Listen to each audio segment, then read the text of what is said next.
when it comes to crypto, there's so many different topics to Yeah. talk about. I mean, there's just so much. Yeah. So what got you into it initially? Do you Um, remember?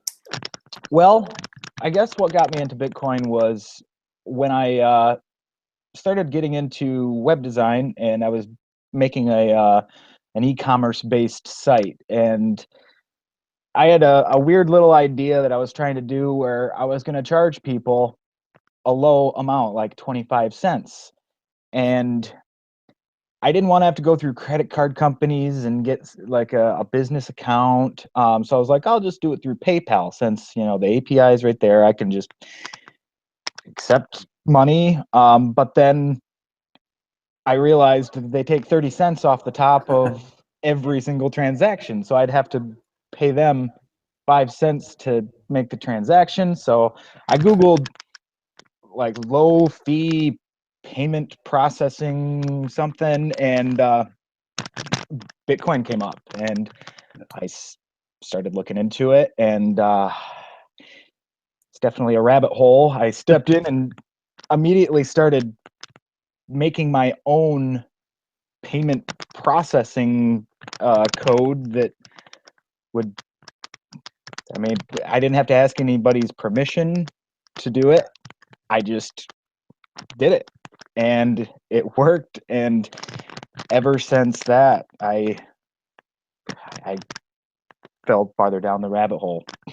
So you actually made a functioning payment platform for that back in the day. It was very rudimentary. I mean, it showed a Bitcoin or a QR code, Oh, okay. my QR code, and um, when the money came in, I saw it and then it said thank you.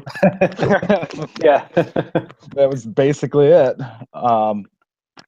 But yeah, just with it being open source and being able to make Yeah. whatever you want with it was just amazing to me.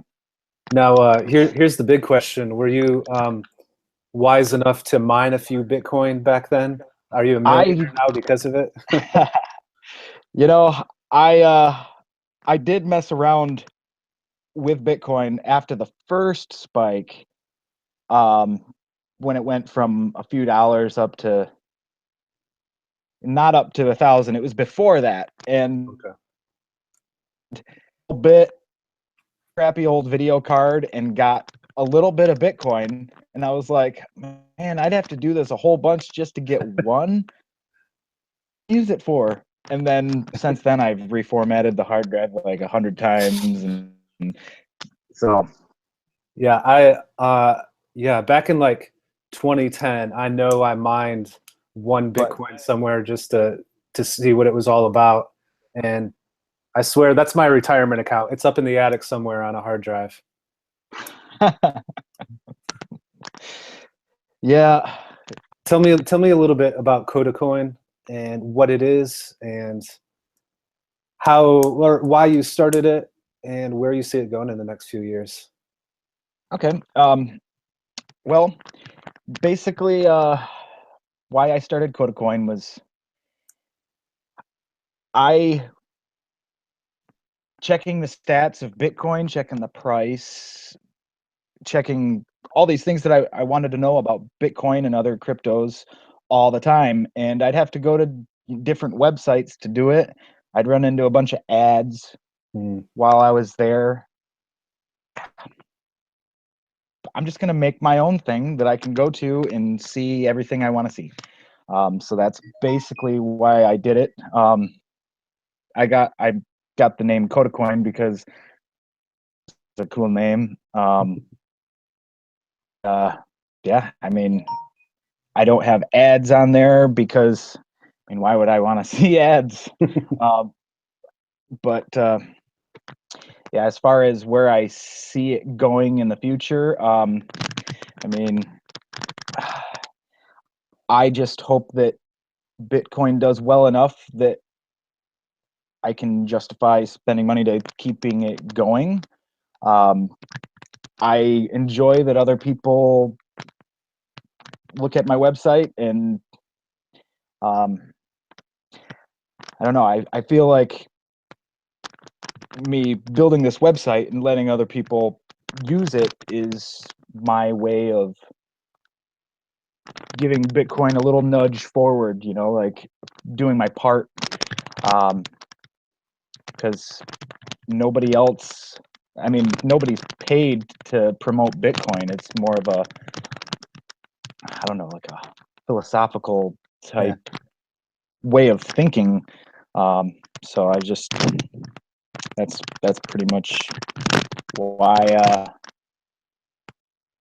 why I have Codacoin and maintain it. That's great. Where do you hope to see this industry and this concept of, you know, the cryptocurrency go in the next, you know, 5 or 10 years? Well, I want to see it grow. I want to see it. I would like to see cryptocurrency in general replace our monetary system globally. I mean, we live in a digital age, and suited than digital currency to for our monetary system. I mean, you know, one thing we had talked about earlier is there's quite a learning curve to get into cryptocurrency. Are there any resources you highly recommend for someone that doesn't know anything about what we're talking about right now and just wants to learn more? well, I would probably say YouTube is a great place to start. There are a lot of videos out there that Bitcoin is, and even me, as you know, someone who knows more than the average person about Bitcoin, I still enjoy watching those how Bitcoin works videos, because there's so many little tidbits of information that up even in the most basic videos, learn new things about Bitcoin. I the Andreas Antonopoulos book. Cool. Yeah, I still haven't finished understanding Bitcoin, or whatever the name of the Andreas Antonopoulos book is. But Mastering Bitcoin. Oh yeah, mastering. It's sitting on my shelf though, and it makes me look smart. Yep. All right, man. Well, thanks so much for coming on.